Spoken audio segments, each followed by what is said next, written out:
dunia mau kiamat barangkali. Kulit rasanya seperti terbakar.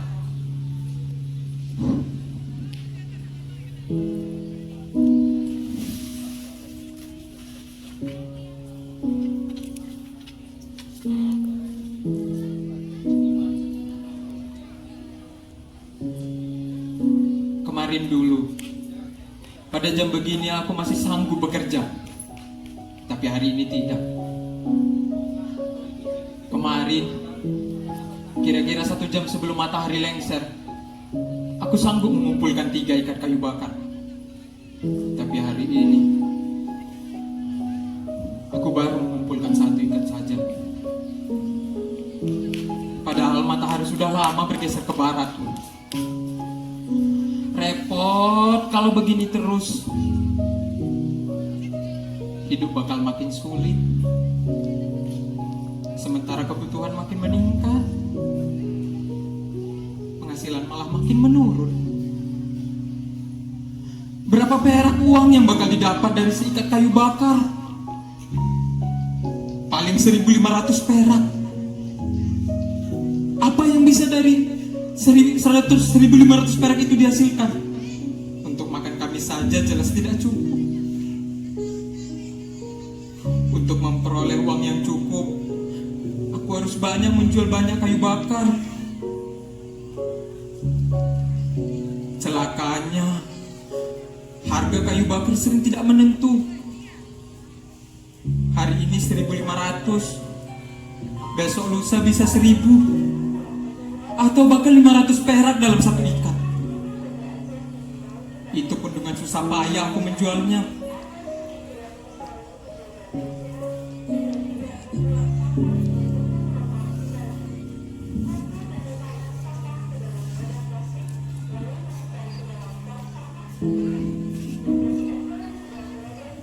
Sementara itu, orang kampung banyak beralih memakai kompor minyak. Mau bilang apa? Zaman memang sudah berubah. Sering aku berpikir untuk meninggalkan pekerjaan ini, mencari pekerjaan lain, penghasilan yang lebih baik dan hidup lebih layak. Pergi ke kota misalnya, berdagang asongan, jadi kuli bangunan, atau kerja apa saja yang mungkin.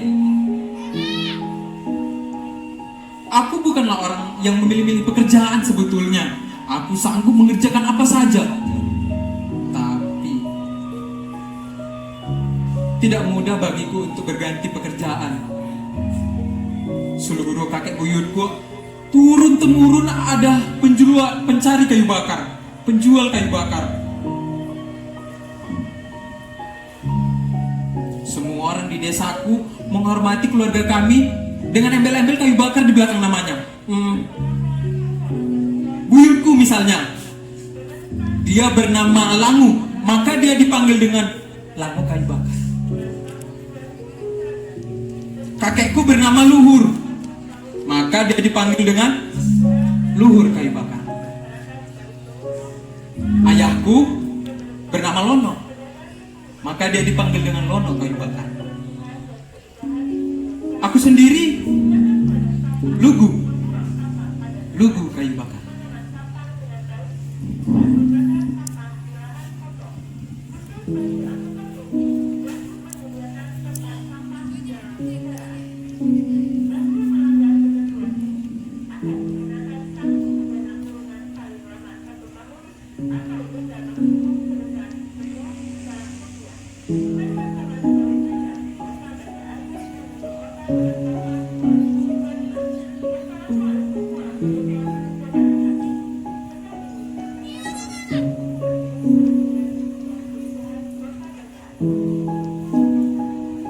Belakangan ini, ketika di televisi ada kampanye, jangan pilih politisi busuk.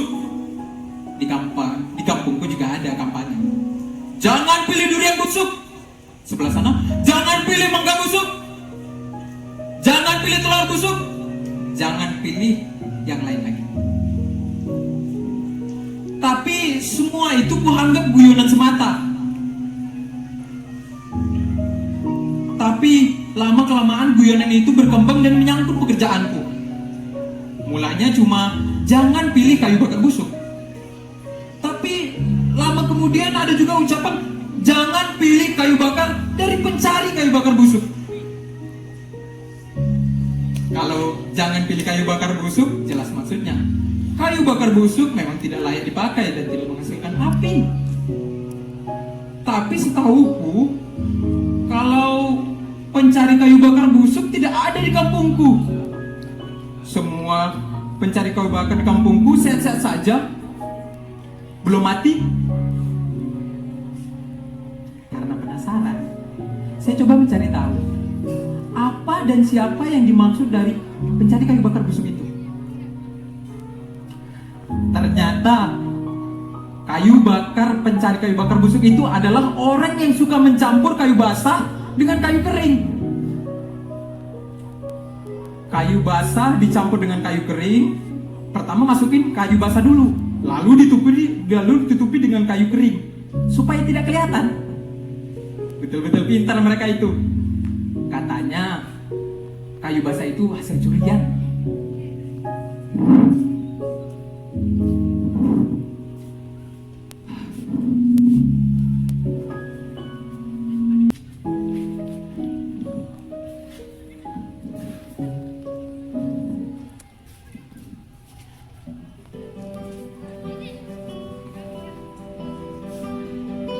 Tapi para pemilik kayu tidak kalah pintar. Itulah sebabnya mereka mengkampanyekan jangan pilih kayu bakar dari pencari kayu bakar busuk. Kampanye ini jelas menguntungkan saya. Setidaknya saya diuntungkan secara istilah orang pintarnya moral gitu.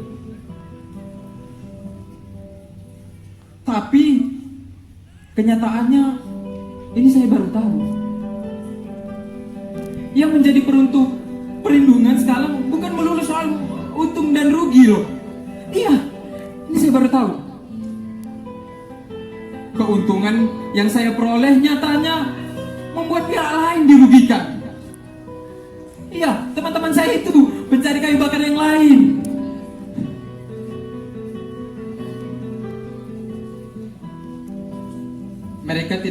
Mereka sulit makan. Bukan karena mereka tidak berselera makan, tapi memang tidak ada yang mau dimakan. Sebab kayu bakar mereka tidak laku. Dan karena kami bertetangga, saya juga harus repot. Saya harus berbagi dengan mereka. Benih kalau dibagi juga ada. Kami sendiri kekurangan pangan. Mau gimana lagi? Habis saya tidak tega.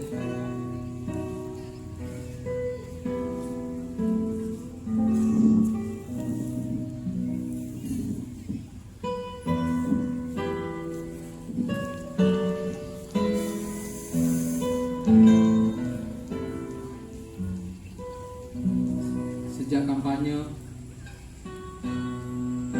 jangan beli kayu bakar dari pencari kayu bakar busuk dinonongkan 3 bulan lalu, di mana keuntungan yang saya peroleh malah membuat dapur kami malah makin kacau. Istri saya yang awalnya kalem-kalem saja pun mengisyaratkan sesuatu.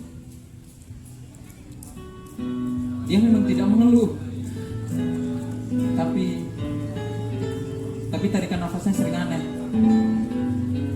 Ketika sedang tidur misalnya, umumnya orang bernapas dengan sangat stabil dan halus. Dia malah seperti orang yang sedang jogging di tanjakan. Mendadak menarik nafas panjang dan mengembuskannya sangat panjang.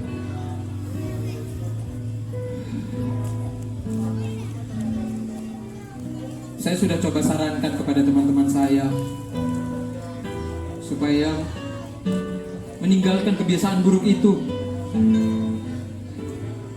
Meninggalkan, jangan menjual kayu bakar basah, apalagi kayu itu didapat dan mencuri. Tapi mereka malah tertawa. Lalu saya bilang pada mereka, begini, gak ada bedanya kan? Tanya mereka kemudian.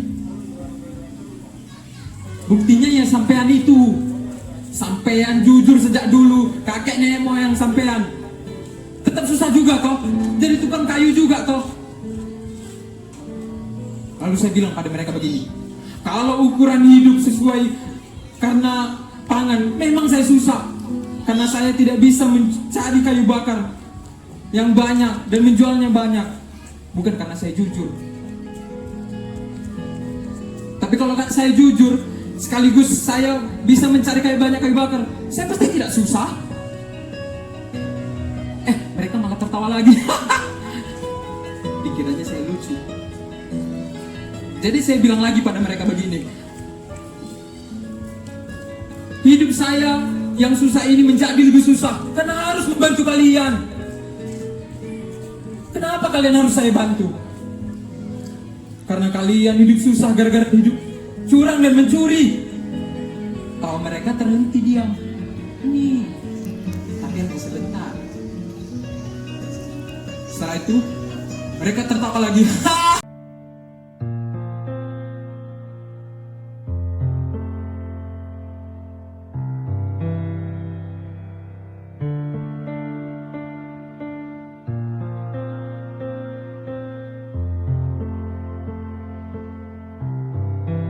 Lugu kayu bakar. Yes.